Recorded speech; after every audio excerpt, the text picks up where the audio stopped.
Assalamualaikum warahmatullahi wabarakatuh. Kembali lagi bersama saya Ade Rahmat Seri Mandala. Pada kesempatan yang kali ini kita akan membahas tentang video-video pembelajaran. Silahkan menyaksikan video saya. Check it out.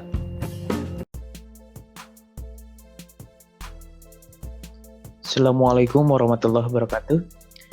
Pada kesempatan kali ini kita akan membahas tentang prinsip-prinsip dasar dan metode berpikir dalam filsafat Islam ataupun filsafat dakwah ini.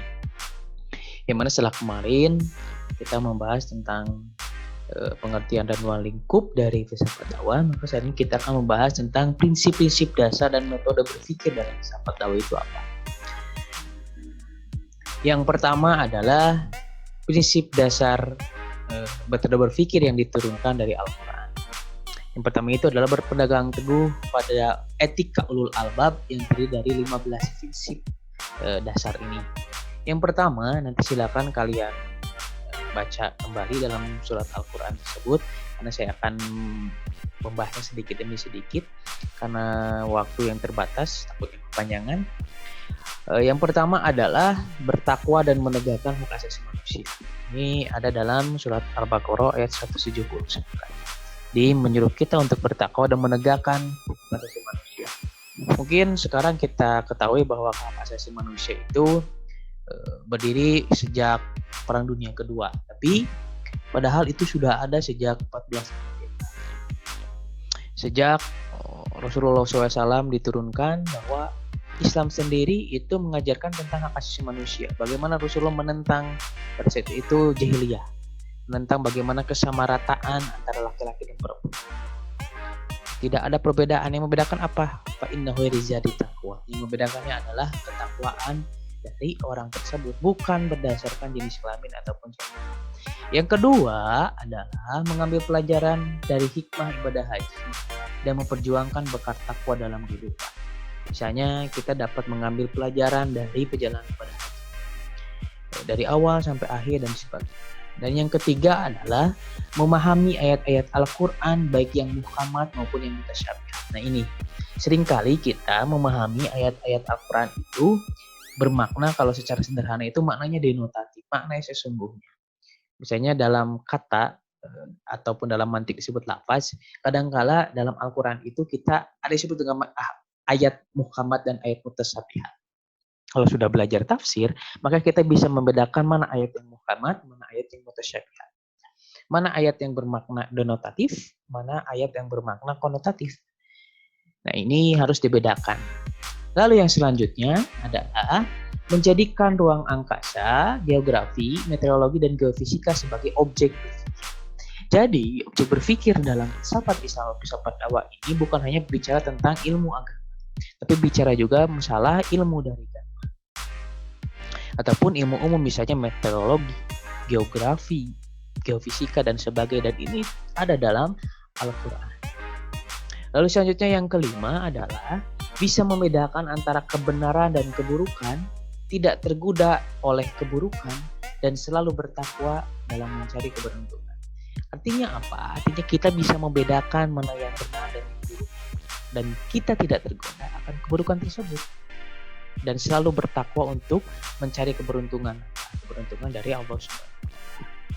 Lalu yang selanjutnya adalah mengimani dan mengambil pelajaran dari kisah-kisah Nabi dan Rasul Allah SWT. Ini adalah dalam Quran Surat Yusuf ayat 111. Nah, kita dapat mengambil pelajaran dari kisah-kisah para Nabi terdahulu. Karena misalnya dalam Al-Quran kebanyakan bercerita tentang kisah-kisah. Misalnya dari mulai kisah Nabi Adam sampai dengan yang terakhir misalnya sebelum Nabi Muhammad, misalnya Nabi Isa alaihi salam. Lalu yang selanjutnya adalah memahami dan memperjuangkan kebenaran mutlak yang datang dari Allah. Kita harus memahami dan memperjuangkan kebenaran yang mutlak itu hanya datang dari Allah Subhanahu wa taala. Beda dengan filsafat secara umum, misalnya kebenaran itu nantinya misalnya berdasarkan akal. Ini membedakan kita dengan filsafat barat ataupun filsafat secara umum. Karena dalam memperjuangkan kebenaran yang mutlak itu hanya datang dari Allah Subhanahu wa taala. Lalu yang selanjutnya adalah meyakini keesaan Allah dan memberi peringatan kepada umat manusia dengan dasar Al-Quran. Meyakini akan keesaan Allah. Nah, Ini salah satu makna dari syahadat. Dengan mentiadakan Tuhan-Tuhan kecil yang kita sembah dalam sehari-hari yang mungkin kita tidak sadari. Ataupun misalnya memberikan peringatan kepada umat manusia dengan dasar Al-Quran. Misalnya kita mengingatkan dengan dasar-dasar Al-Quran. Ini dalam Quran Surat Ibrahim ayat 50.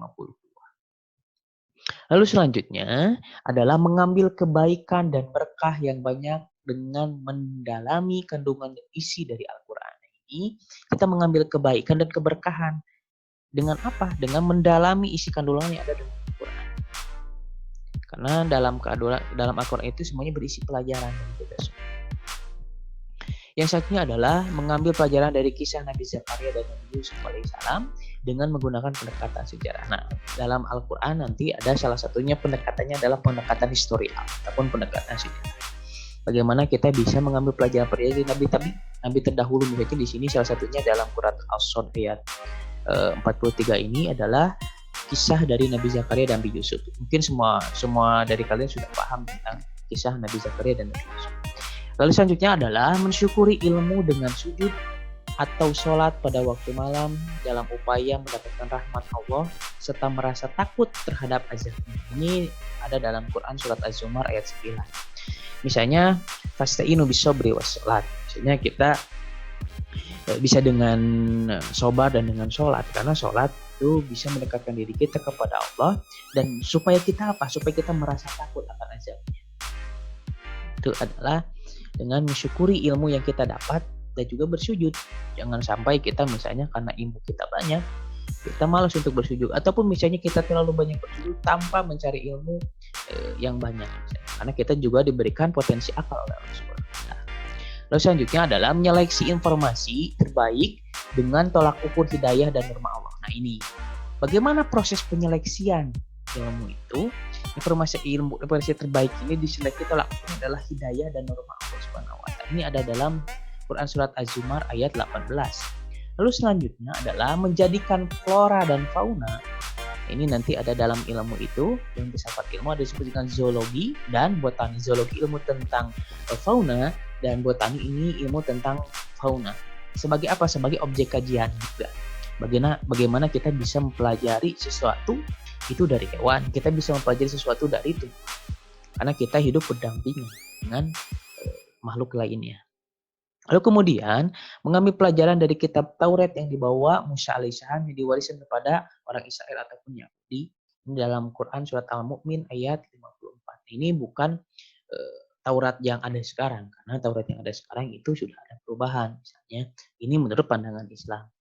Misalnya kita dapat mengambil ini dari kisah Nabi Musa yang diwariskan kepada Bani Israel. Lalu kemudian adalah beriman dan bertakwa kepada Allah Subhanahu wa Ta'ala, memiliki kesadaran tinggi serta takut terhadap siksaannya yang dahsyat ini. Jangan sampai kita tidak takut terhadap siksaan Allah yang dahsyat itu. Lalu kita harus beriman dan bertakwa untuk apa? Untuk memiliki kesadaran yang tinggi. Itu kalau kita sudah sadar, maka kita akan semakin tinggi keimanan dan ketakwaan kita kepada Allah Subhanahu wa Ta'ala. Lalu yang selanjutnya, yang kedua adalah kalau tadi dengan prinsip Al-Quran, kalau yang kedua adalah memahami, memikirkan, menghayati, mengambil pelajaran dari ayat-ayat Allah sebagai objek berpikir. Nah, ini kita diawali dari memikirkan tentang tadi ayat-ayat Al-Quran itu bukan hanya sekedar kita paham, kita membaca, tapi kita harus memikirkan terlebih dahulu. Lalu kemudian kita paham apa yang sudah kita pikirkan, lalu kita menghayati dari setiap ayat tersebut dan mengambil pelajaran dari ayat-ayat tersebut. Sebagai apa? Sebagai objek berpikir. Baik ayat yang kauniyah maupun yang kedua adalah segala hukum ataupun realitas alam dan hukum alam maupun ayat-ayat Qur'aniyah. Melalui petunjuk apa? Melalui petunjuk ayat-ayat Al-Quran tentang akal yang terdiri misalnya dalam Al-Quran disebutkan 49 kali dalam 5 bentuk. Yang semuanya ungkapannya adalah ungkapan kata kerja ataupun artinya apa? Artinya ketika berpikir itu adalah harusnya itu berbentuknya fikir. Harusnya dalam bertindak harusnya bukan hanya sekedar dipikirkan tapi harus dilakukan dalam kehidupan sehari-hari. Karena kebanyakan ungkapannya itu membentuk kata kerja ataupun fi'il, bukan kata benda.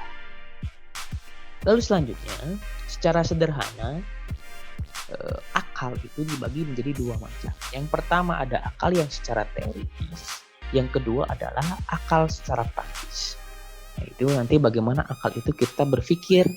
Fungsi akal adalah untuk berpikir kita secara teoritis, maka kita membaca, melihat sesuatu dan lain sebagainya. Dan juga akal praktis, bagaimana kita menggunakan akal pikiran kita dalam proses kehidupan kita sehari-hari. Itu disebut sebagai akal praktis. Secara sederhana demikian. Nah, sampai di sini kata Babeh Naim, apakah Anda mengerti? Kalau nggak mengerti, silahkan ulangi lagi. Nah, kalau kita langsung saja masuk kepada pembahasan selanjutnya. Nah, prinsip-prinsip pentingnya berpikir. Kenapa kita harus berpikir? Maka pentingnya berpikir itu harus dilandasi oleh prinsip-prinsip yang mendasar atau prinsip-prinsip yang mendasari tentang berpikir itu. Di sini ada 5 prinsip kenapa pentingnya kita untuk berpikir. Yang pertama adalah dapat meningkatkan derajat dan status keberadaan manusia dalam menjalankan tugas sebagai pemegang amanah, ibadah, risalah, dan khalifah fil ardh, khalifah di muka bumi. Misalnya, dengan kita berpikir, kita mempelajari sesuatu yang nantinya bisa melahirkan ilmu dan sebagainya, maka misalnya dulu Sayyidina Ali bin Abi Thalib pernah mengatakan, kalau kau ingin meraih semuanya, maka kau harus mendahulukan ilmu dibandingkan segalanya, dibandingkan harta, tahta, bahkan cinta. Karena dengan ilmu kamu bisa meraih segalanya. Lalu kemudian yang kedua adalah berpikir termasuk kegiatan bersyukur kepada nikmat Allah. Siapa yang bersyukur maka akan dilipat gandakan oleh Allah nikmat yang diraih. Maka berpikir adalah termasuk kegiatan bersyukur. Maka ketika kita berpikir, kita mensyukuri akan segala nikmat yang Allah berikan. Lalu yang ketiga adalah Al-Quran mengecam orang-orang yang taklid. Taklid ini adalah orang-orang yang begitu saja menerima kebenaran tanpa adanya konsep tabayyun, tanpa adanya konsep klarifikasi, tanpa ada proses mencari tahu terhadap kebenaran yang kita punya. Dan orang-orang yang tidak menggunakan potensi indrawinya. Misalnya tadi kita diberikan kesempurnaan indrawi, tapi kita tidak bisa ataupun tidak menggunakannya secara maksimal.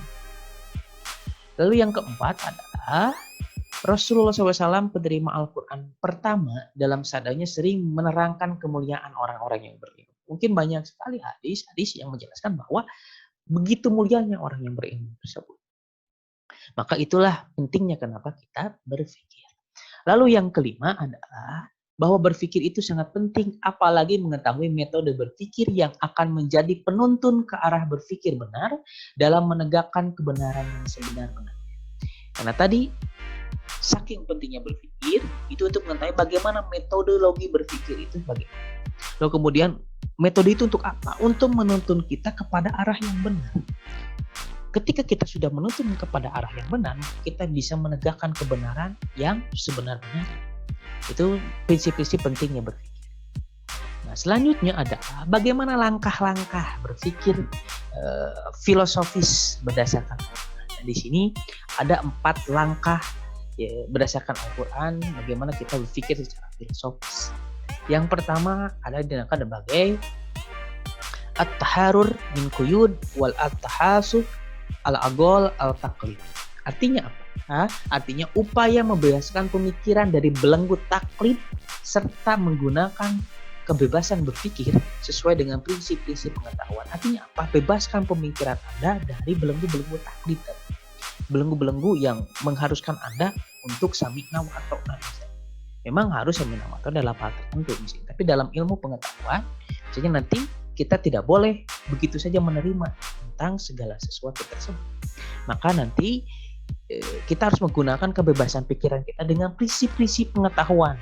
Makanya di sini disebut sebagai metode ilmiah. Ini adalah bagaimana menggunakan kebebasan berpikir kita dengan sesuai dengan prinsip-prinsip pengetahuan. Sebutlah metode ini. Lalu yang kedua, berdasarkan Al-Quran, ada langkah berpikir filosofis itu at-ta'amul wal mursyahadah.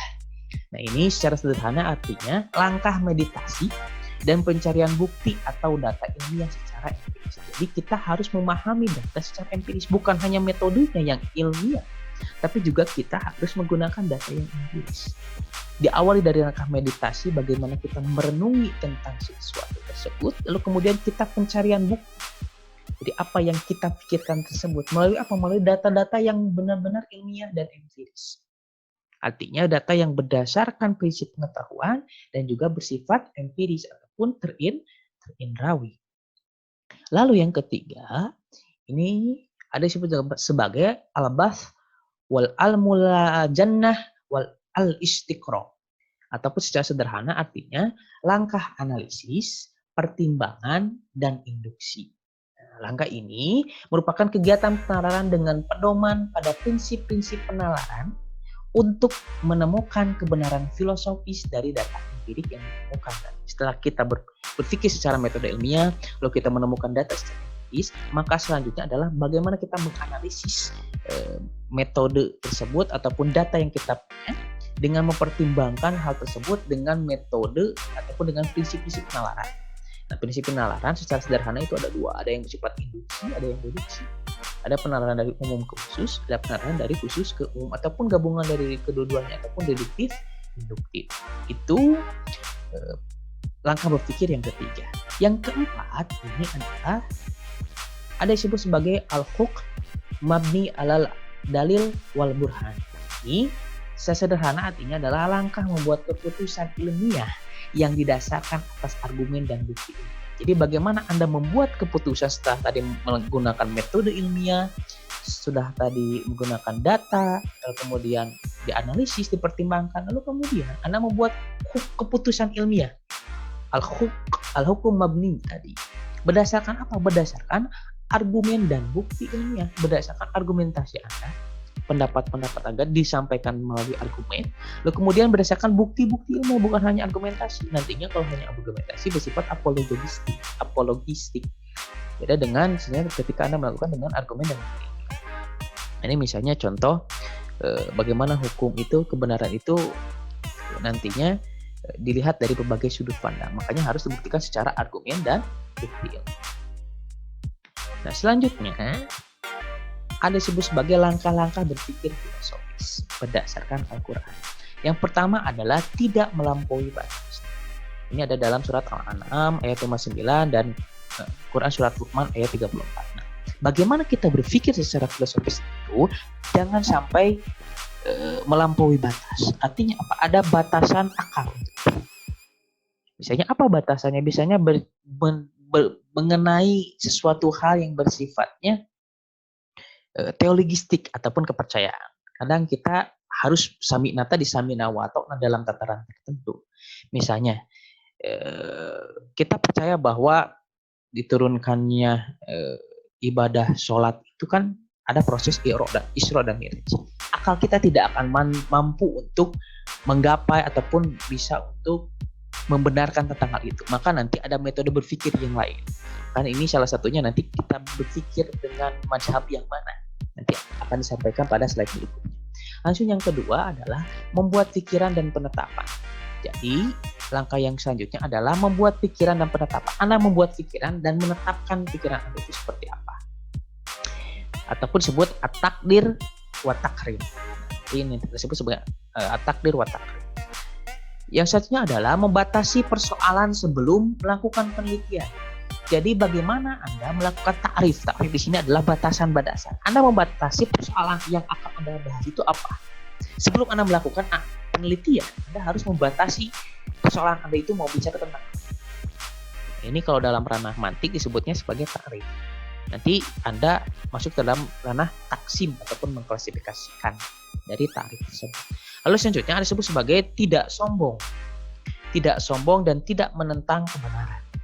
Jadi jangan sampai Anda nanti sombong dan tidak menentang kebenaran. Tadi berarti Anda jangan sombong dan jangan menentang kebenaran. Maka ketika Anda sombong, Anda tidak berpikir secara filosofis berdasarkan Al-Quran. Ataupun Anda misalnya menentang kebenaran yang sudah diyakini oleh secara umum. Maka Anda sudah tidak berpikir secara filosofis berdasarkan. Lalu yang selanjutnya adalah melakukan cek dan dicek. Cek dan recheck ini secara sederhana itu dalam Islam disebut sebagai tabayun. Anda melakukan kembali pengecekan terhadap kebenaran yang sudah Anda terima misalnya. Maka itu langkah berpikir secara filosofis. Lalu yang selanjutnya adalah berpegang teguh pada kebenaran yang hakiki. Ini dalam Quran Surat Al-Hujurat dan Al-Baqarah disebutkan bahwa kita harus berpegang teguh pada kebenaran yang hakiki, kebenaran yang sebenar-benarnya. Lalu yang terakhir adalah menjauhkan diri dari tipu daya. Jangan sampai kita tertipu daya. Oleh apa misalnya? Oleh akan adanya duniawi misalnya. Makanya kita jangan tertipu daya oleh bersifat yang duniawi. Ini adalah langkah-langkah berpikir filosofis berdasarkan Al-Quran. Lalu selanjutnya bagaimana tadi sebutkan apa itu kebenaran yang hakiki ataupun al-haq itu bagaimana? Dalam Al-Quran disebutkan al-haq itu adalah Allah Subhanahu wa taala. Ini ada dalam surat Al-Mu'min ayat 21. Yang kedua al-haq ini disebut sebagai al-hikmah. Ini dalam surat Al-Ahqaf ayat 3. Al-haq ini adalah Islam. Disebut Al-Anfal ayat 7. Ataupun al-haq ini adalah syariah. Ataupun al-haq ini adalah Al-Quran. Dan al-haq adalah tanda kekuasaan Allah pada kisah Nabi Musa. Ini adalah bagaimana pengertian lain ataupun takrif lain dari al-haq. Jadi al-haq itu adalah ini adalah 6 takrif lain ataupun pengertian lain dari al-haq. Selanjutnya adalah al-haq itu bisa disebut sebagai ilmu sahih ataupun al-ilm sahih ataupun al-haq ini adalah keadilan. Ada juga al-haq ini adalah kejujuran. Misalnya makanya al-haq ini nanti bersifat dengan sesuatu yang adil dan sesuatu yang jujur. Al-haq ini bisa disebut juga sebagai pertolongan. Kebenaran yang hakiki adalah pertolongan. Pertolongan dari siapa? Pertolongan dari Allah Subhanahu wa taala. Lalu al-haq ini adalah kebangkitan. Artinya kita bangkit dari keterpurukan, itu adalah kebenaran yang hakiki, bangkit yang disebutkan dalam Quran surat 50 ayat 19. Lalu kemudian al-haq ini sebagai utang ataupun aneh. Bagaimana utang itu harus dilunasi. Lalu selanjutnya seperti itu. Itu penjelasan dari beberapa materi tentang kebenaran dan prinsip-prinsip. Sampai di sini kalau tidak ada yang belum dipahami silakan diskusikan di kolom komentar. Kita langsung kepada pembahasan selanjutnya.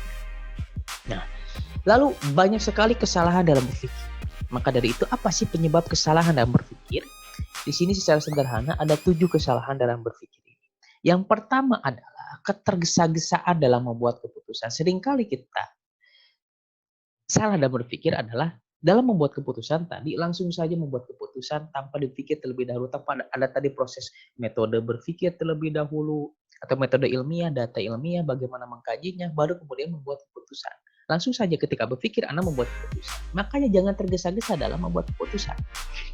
Lalu yang kedua adalah menganggap mudah dalam mengajukan proposisi. Nah, kalau dalam ilmu mantik disebut sebagai qadhiyah. Nah, Anda terlalu mudah untuk mengajukan proposisi-proposisi yang tidak teliti dan tidak hati-hati. Jadi bagaimana rangkaian proposisi Anda tidak teliti dan tidak hati-hati. Lalu yang ketiga adalah membangga-banggakan kemampuan pikir dan pendapat ini sering terjadi. Kadang orang ingin menang sendiri. Kadang orang pendapatnya itu harus dipatuhi ataupun diyakini oleh semua. Nah, ini dalam yang menjadikan kesalahan dalam berpikir. Anda membanggakan kemampuan diri sendiri dan pendapat diri Anda sendiri tanpa mendengar pendapat orang lain ataupun kemampuan pikir orang lain. Lalu yang keempat adalah tradisi yang keliru. Seringkali kita memahami tradisi yang keliru. Ini seringkali terjadi bagaimana tradisi yang ada sekarang dipahami secara keliru. Misalnya dulu Wali Songo itu mencampur adukan ataupun mengasimilasikan budaya yang dulu dengan budaya yang lama, dengan budaya yang baru ataupun Islam, itu mengasimilasikan, lalu kemudian tadi terbentuklah budaya Islam versi Indonesia misalnya. Karena kita memahami tradisi tersebut secara keliru. Misalnya kita tradisi tahlilan misalnya, itu kan kebudayaan agama terdahulu ada dalam Hindu misalnya. Lalu kemudian ya tadi orang kalau tidak yasin atau tidak tahlilan itu ada yang kurang dan sebagainya. Bukan itu. Intinya adalah tahlil. Tahlil itu adalah mengagungkan Allah Subhanahu wa taala. Bagaimana ketika kita berkumpul mendoakan orang itu harus memasukkan nilai-nilai ilahiyah. Nah, itu orang-orang banyak yang tidak mau demikian. Itu bagaimana penyebab kesalahan berpikir contoh. Lalu kemudian adalah mengikuti hawa nafsu. Nah, ini seringkali kita berpikir itu mengikuti hawa nafsu kita. Kita mengikuti hawa nafsu kita, wah kita benar, kita berapi-api, meluap-luap. Itu yang menyebabkan banyak kesalahan berpikir. Karena ketika kita mengawaki hawa nafsu, maka daya pikir kita akan berkurang. Yang ada hanya hawa nafsu kita yang tinggi. Lalu kemudian sedang berselisih pendapat. Kadang-kadang kita itu karena misalnya pendapat kita ataupun kebenaran yang kita yakini dibantah orang lain, kita sering berselisih pendapat. Kadang-kadang kita menyisihkan prinsip-prinsip dari bermujadalah. Kan dalam An-Nahl ayat 105 disebutkan bahwa wajadilhum billati hiya ahsan. Bermujadalah dengan cara yang baik. Jangan sampai Anda berselisih pendapat, ingin menang sendiri, lalu tadi mengikuti hawa nafsu, akhirnya berapi-api. Lalu kemudian yang terakhir adalah haus pujian orang lain. Nah, ini seringkali kesalahan berpikir itu diawali dari haus pujian orang. Anda ingin dipuji oleh orang lain. Itu yang menyebabkan kesalahan berpikir. Ketika Anda haus pujian, maka tadi Anda tidak lagi niatnya ikhlas. Anda pengennya dipuji oleh orang lain. Itu penyebab kesalahan dalam berpikir. Nah, tadi saya sampaikan apa saja mazhab-mazhab berpikir. Di sini secara umum itu ada 4 mazhab dalam berpikir. Dalam filsafat ada 4 mazhab berpikir. Yang pertama adalah empirisme ataupun madhab tadribi. Jadi Anda berpikir berdasarkan indrawi Anda. Terlihat, tercium, terasa, terdengar, dan teraba. Itu adalah berpikir secara empiris, bagaimana secara indrawi. Yang kedua adalah rasionalisme. Nah, tadi berpikir secara rasional menggunakan akal, potensi akal yang kalian miliki. Yang ketiga adalah madhab kritisme ataupun nakdi. Bagaimana Anda berpendapat secara kritis, secara mendalam, terus mempelajari secara kritis. Itu madhab berpikir secara kritis. Dan terakhir adalah mistis. Bagaimana ini adalah berpikir mengungkap sesuatu hal yang bersifat mistis. Dalam bisa disebut madhab sufi. Sesuatu yang tadi di luar ini, makanya saya sandingkan ini adalah perbedaan. Agak bertolak belakang madhab pikir rasional dan sufi. Karena tadi madhab berpikir sufi itu kadangkala di luar nalar. Itu salah satu bentuk madhab berpikir juga. Sedangkan dalam Islam ada beberapa mazhab dalam berpikir. Salah satunya adalah di sini saya mengambil ada 4 mazhab berpikir dalam Islam. Yang pertama adalah Masya'iyah. Masya'iyah ini adalah metode deduktif dari filsafat peripatik. Silakan Anda cari filsafat peripatik itu apa? Ada dimakan dengan metode deduktif ataupun Masya'iyah. Artinya apa? Artinya mengandalkan deduksi rasional dan demonstrasi. Artinya bagaimana Anda berpikir secara deduksi rasional. Berbicara tentang rasional itu yang dari yang umum kepada yang khusus. Dan apa yang berdasarkan demonstrasi? Menggunakan potensi burhan dalam diri. Lalu Anda mendemonstrasikan, mengaplikasikan berpikir Anda. Lalu yang kedua ada madhab Isyraqiyah. Madhab Isyraqiyah ini adalah metode iluminasi. Bukan iluminasi yang negatif ya, yang ada segitiga dan sebagainya, enggak. Di sini adalah Isyraqiyah. Isyraqiyah ini adalah mengandalkan deduksi rasional, demonstrasi. Lalu yang ketiga ini, penyucian jiwa atau nafs dalam menemukan realitas yang mendasari alam semesta. Yang bedakan dengan metode yang Masya'iyah ini, Isyraqiyah ini, bukan hanya deduksi rasional dan demonstrasi, tapi juga penyucian jiwa. Ini dengan menyucikan diri Anda. Bukan hanya bersifat rasional, lalu demonstrasikan, lalu Anda tadi mensucikan jiwa Anda untuk menemukan realitas yang mendasari alam semesta. Anda renungi berdasarkan suci. Karena tadi ada disebut sebagai dalam jiwa itu yang paling dalam itu disebut sebagai lub. Makanya kalau orang Indonesia menggunakan kata yang paling dalam itu adalah lub, misalnya lubuk hati paling dalam. Orang Sunda mengatakannya kalau Anda makan sebutlah lebok misalnya. Ataupun Anda menunjukkan sesuatu, orang Sunda menunjukkan sesuatu yang di bawah itu adalah yang paling dalam di bawah itu adalah lembang. Itu salah satu contoh metode Isyraqiyah. Lalu yang ketiga adalah metode pengembaraan dari irfan. Ini adalah penyucian jiwa berdasarkan konsep menempuh jalan menuju Tuhan dan mendekati kebenaran. Nah, metode ini berusaha bukan hanya menyingkap realitas tapi mencapai. Nah, tadi itu kita ingin menyingkap tentang realitas.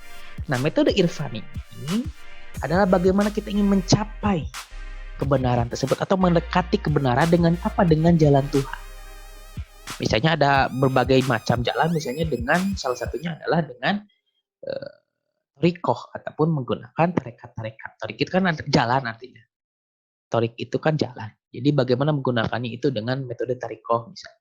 Mendekatkan diri lewat zikir, amalan-amalan kita sehari-hari dan lain sebagainya. Itu misalnya salah satu metodenya. Lalu kemudian ada disebut sebagai metode kalam. Metode kalam ini adalah bersandar pada deduksi rasional disertai prinsip kelembutan ataupun kaidah al-lutf dan mendahulukan segala sesuatu yang lebih baik ataupun wujud al-islah. Nah, ini yang pertama, bukan hanya deduksi rasional tapi disertai sebagai prinsip kelembutan. Karena ketika Anda berpikir harus berpikir secara lembut dan mendahulukan segala sesuatu yang lebih baik. Jadi berpikir Anda itu sesuatu yang lembut saja, jangan berpikir yang keras-keras. Dan kemudian jangan berpikir sesuatu yang tidak baik, harus berpikir yang baik, harus husnudon, jangan suudon. Itu adalah bagaimana madhab berpikir secara Islam. Sedangkan tadi madhab berpikir secara umum, yang kedua ini adalah bagaimana madhab berpikir secara Islam. Nah, lalu selanjutnya, bagaimana metode keilmuan dakwah. Kalau tadi bagaimana metode secara umum dalam Islam, lalu bagaimana metode keilmuan secara dakwah. Ini ada beberapa pendekatan dalam berpikir secara keilmuan dakwah. Di sini ada 5 pendekatan sederhana. Yang pertama adalah pendekatan analisis sistem dakwah. Bagaimana Anda itu menganalisis sistem dakwah dari mulai misalnya unsur dakwah dari misalnya ada dai, ada mad'u, ada maudu misalnya. Bagaimana pesan dan bagaimana efek. Anda harus paham dulu bagaimana sistem dakwah itu bekerja. Nah, ini pendekatan analisis sistem dakwah. Anda harus mengetahui unsur-unsur dari sistem tersebut secara lebih terperinci. Begitupun sistem.